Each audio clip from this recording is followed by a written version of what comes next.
Assalamualaikum warahmatullahi wabarakatuh.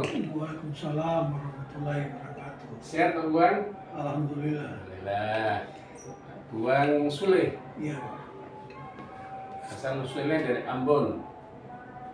Nah, ini Pak Buang Sule ini jamaah tetap Masjid An-Nur.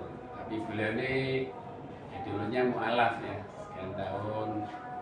Nah, kita ingin ngobrol-ngobrol Pak Buang pengalaman. Sekarang ini saya lihat kan Pak Buang sudah ikut terus baca Al-Quran. Iya, Pak. Nah, tapi perjalanannya sebenarnya bagaimana? Akhirnya bisa baca Quran. Tentu tadinya kan sama sekali tidak kenal namanya mu'alaf. Tadinya pertama-pertama itu, Pak, saya itu bayangin saya bisa nggak ngerti karena tulisannya itu kan. Saya pikir tapi setelah saya dengar dari orang-orang kalau kita mau pasti ada jalan. Makanya saya berusaha. Ya, kurang lebih saya pertama belajar itu 3 tahun lah, Pak.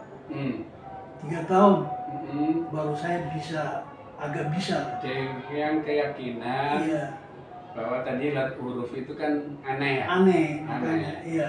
Tapi ada pedoman bahwa siapapun niat kuat untuk belajar bisa. Pasti ya? bisa. Nah, betapa waktu itu awalnya bingungnya apa Pak? Lihat huruf seperti itu? Lihat huruf seperti itu. Makanya sampai saya itu Al-Quran itu saya oret-oret. Itu atasnya itu kalau habis baca kan saya Pak kemarin pernah lihat kan saya tulis pakai tinta merah. Maksudnya supaya untuk mengingat saya. Karena habis baca sekarang besok baca lagi ya sudah lupa. Mungkin karena faktor umur kan. Akhirnya Al-Quran itu saya tulis di atasnya, habis baca saya tulis bacanya ini seperti itu. Ya, tapi alhamdulillah. Ya, jadi kalau diingat Pak Buang waktu itu mulai belajar itu umur berapa? Umur 63. Umur 63 ya. Kalau Quran Rasulullah pas meninggal Bang baru mulai mau belajar Al-Quran. Umur 63, Pak. Jalan biasa ya. Iya. Begitu dikenalkan lalu punya bersih bisa, pada akhirnya perjalanan gimana? Sangat sulit atau akhirnya memang ternyata bisa atau gimana? Iya, pertamanya sangat sulit. Tapi lama kelamaan karena sering ulang-ulang oh ini bacaannya begini. Ya, sampai sekarang ini ya di Al-Quran itu sepertinya hampir banyak kata-kata yang sama kan, ulang-ulang aja. Nah itu makanya kan bikin saya sampai saat ini saya biar baca sendiri rumah saya sudah bisa ngerti, tinggal panjang pendeknya yang belum lancar lah. Ya, tapi kalau mengenal huruf saya sudah pahami semuanya. Begitu. Ya, jadi menurut Pak Buang dengan baca Quran ini kaitannya dengan sholat ini semakin menambah wawasan kekhusyuan atau ya mungkin belajar sholat dulu atau belajar Al-Quran dulu? Saya belajar sholat dulu. Ya. Jadi itu pun otodidak, Pak. Tidak ada yang ngajar saya. Saya baca buku sendiri di rumah itu. Bacaannya saya hafal, baca sholat ini. Berarti bacaannya pakai Latin? Iya. Tulisan Latinnya ya? Ada Arab, ada Latinnya. Saya ikuti itu aja. Jadi kemudian begitu bisa baca huruf Al-Qurannya semakin mantap ya? Iya, Pak. Dengan tahu asli bacaan Al-Quran ini. Ya Bapak, apa yang dirasakan setelah bisa membaca Al-Quran? Banyak perubahan, Pak. Terus terang aja. Dulu waktu saya masih Nasrani, tiap hari saya itu sakit kepala.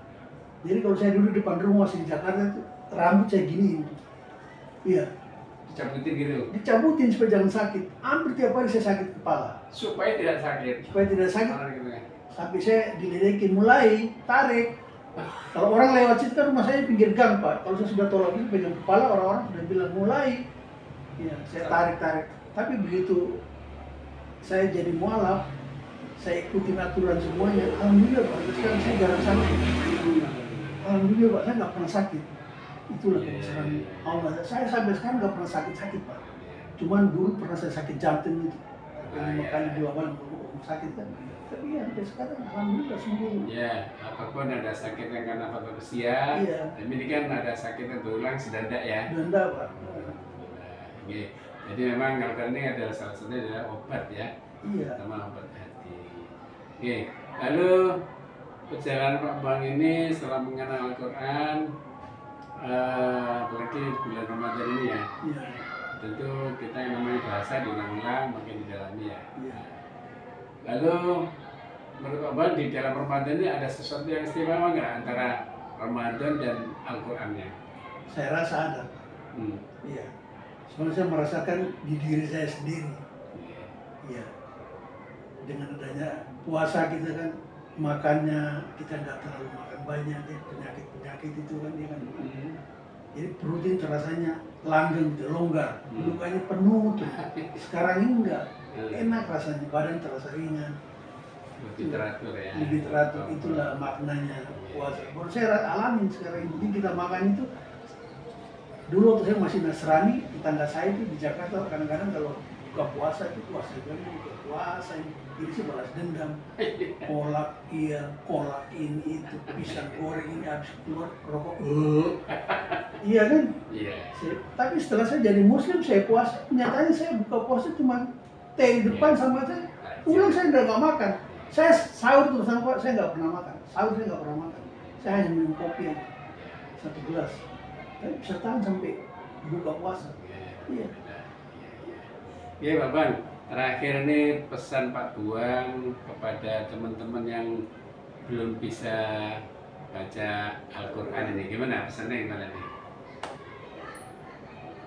Saya sih bukan apa-apa, sebenarnya saya tuh mau ngajak di gang saya itu, cuman saya ngerinya mereka tersinggung, iya kan? Tapi saya dengar-dengar, alhamdulillah ada yang sudah mendaftar katanya ke Pak Ahmadi, saya dengar dari Pak Budowi, nanti ada yang mulai membaca Al-Quran habis lebaran ini. Ya. Apa salahnya sih kita ikut? Ya, kenapa mesti malu? Tidak perlu malu saya bilang. Ini kan buat bekal kita nanti di akhirat. Saya aja dari Nasrani saya nggak malu kalau bacanya belepotan pertama ini. Tapi kan sekarang alhamdulillah saya sudah bisa.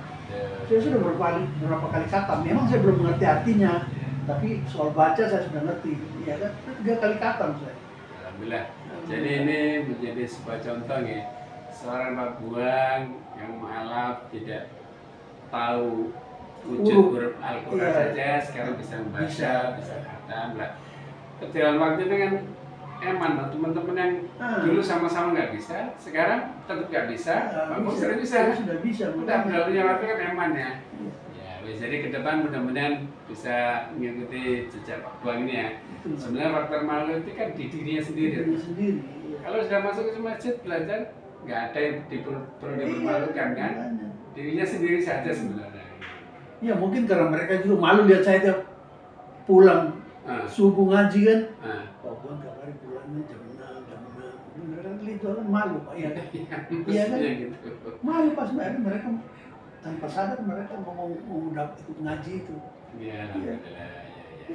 Saya kan tiap pulang jam 6 kan mereka masih ada lihat ada yang berkurang jogging deh. Karena saya ketawa aja. Saya dipanggil Pak Ustadz, saya bilang nggak apa-apa saya bilang. Ya jadi emang betul loh Bang. Kadang kita mengajak itu hati tersinggung. Ya. Tapi apapun sebenarnya gini ya Bang. Kita tetap ajak sebaik mungkin. Nanti emang mau nggak tidak itu ya istilahnya hidayah dari Allah namanya. Tapi tetap mudah-mudahan kita tetap sebagai duta baca Quran, Abang tetap menularkan. Ini contoh bagus dari Pak Buang ini. Saya kira itu Abang tetap sehat, tetap baca Quran. Insyaallah itu teman kita nanti di akhirat. Makasih Bang. Sama-sama Pak. Assalamualaikum warahmatullahi wabarakatuh. Mari Pak. Mari.